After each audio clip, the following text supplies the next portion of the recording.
ध्यान दो, NCERT class 7 मतलब साइंस का चैप्टर पढ़ रहे हैं। चैप्टर कौन सा जी? Nutrition in animal. ठीक है, कौन खोल के आगे दीजिए। Nutrition in animal, second chapter nutrition in animal. तो उसमें हम लोग न्यूट्रिशन के बारे में समझ चुके हैं। न्यूट्रिशन के बारे में हम लोग समझ चुके हैं। वो हम लोग पढ़ रहे हैं different step of the nutrition, different step of the nutrition. तो उसमें हम लोग इंजेशन पढ़ चुके हैं, डाइजेशन पढ़ चुके हैं और उसका एजिमुलेशन पढ़ चुके हैं। आज हम लोग क्या पढ़ना है? नहीं, एजिमुलेशन पढ़ना है। हम लोग क्या क्या पढ़ चुके हैं? इंजेशन, डाइजेशन और एब्जॉर्प्शन, ये 3 पढ़ चुके हैं। हम लोग आज क्या पढ़ना है? एजिमुलेशन और इंजेशन। अब ध्यान दो, तो हम लोग क्या होते हैं, जो तीसरा स्टेप आता है, पहले देखो फूड हम लोग इनटेक किए, that is known as the ingestion. Food intake करना is known as the ingestion. अब उसको क्या होता है, कॉम्प्लेक्स सब्सटेंस को सिंपलर सब्सटेंस में ब्रेक करना is known as the digestion. उसके बाद का एब्जॉर्प्शन, उसमें जो सिंपलर सब्सटेंस होते हैं जो हमारे लिए फायदेमंद होते हैं उनको एब्जॉर्ब करना is known as the absorption. अब आगे देखो एब्जॉर्प्शन होता है जब एक बार फूड डाइजेस्ट हो गया, एक बार फूड क्या हो गया? डाइजेस्ट हो गया। डाइजेस्ट होने के बाद उसमें से क्या होता है, जितने भी न्यूट्रिएंट हो एब्जॉर्ब कर लिए गए, एब्जॉर्ब कर लिए गए। अब एब्जॉर्ब करने के बाद इस एब्जॉर्ब सब्सटेंस जिसको हम क्या बोलेंगे? न्यूट्रिएंट, इसको किया जाएगा हमारे बॉडी के द्वारा यूज किया जाएगा। क्या किया जाएगा? हमारे बॉडी के द्वारा यूज किया जाएगा। This process known as the assimilation. इसे क्या बोलेंगे हम लोग? एजिमुलेशन। बात समझ रहा है? तो क्या होता है? This is a process in which the absorb food, जो फूड को हम लोग क्या किए हैं, हमारा बॉडी एब्जॉर्ब किया है। Absorb food is use for the growth and the development of our body.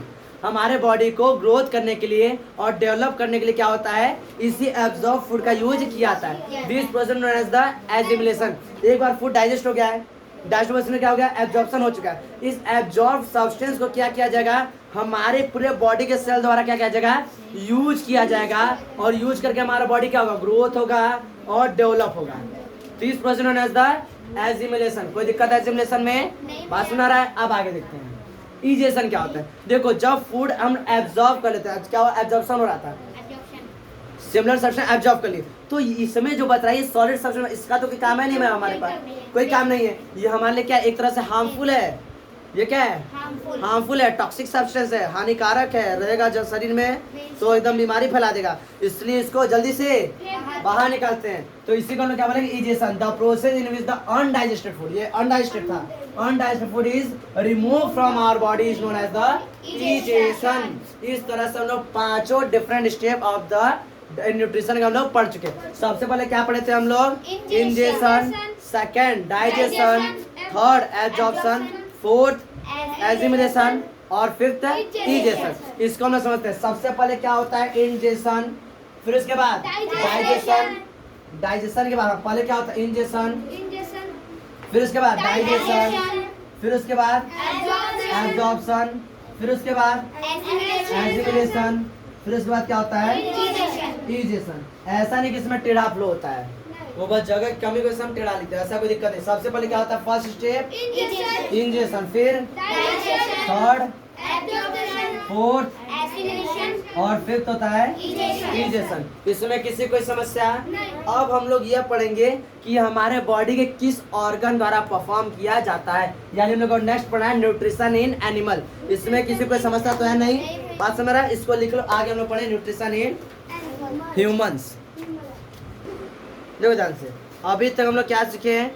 Different step of the nutrition. अब हम लोग पढ़ने जा रहे हैं nutrition in human. Nutrition in human. तो ह्यूमन जो होता है, जैसे ह्यूमन जो होता है ये मल्टी सेलुलर ऑर्गेनिज्म है, यानी ह्यूमन में कहते हैं ढेर सारे सेल पाए जाते हैं। ढेर सारे क्या बात है?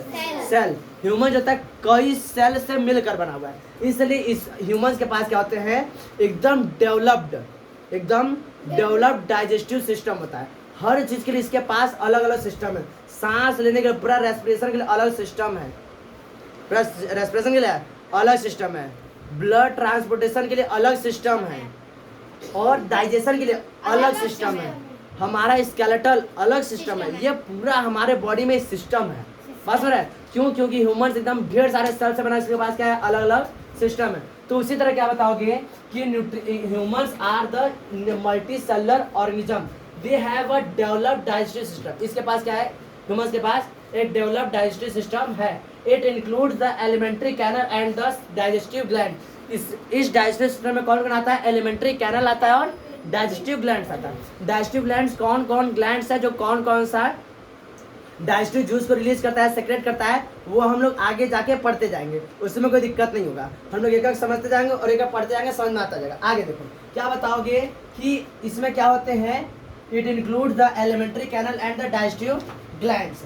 Elementary canal consist of the following parts. Alimentary canals में क्या होते हैं, ये सारे पार्ट्स होते हैं डाइजेशन में।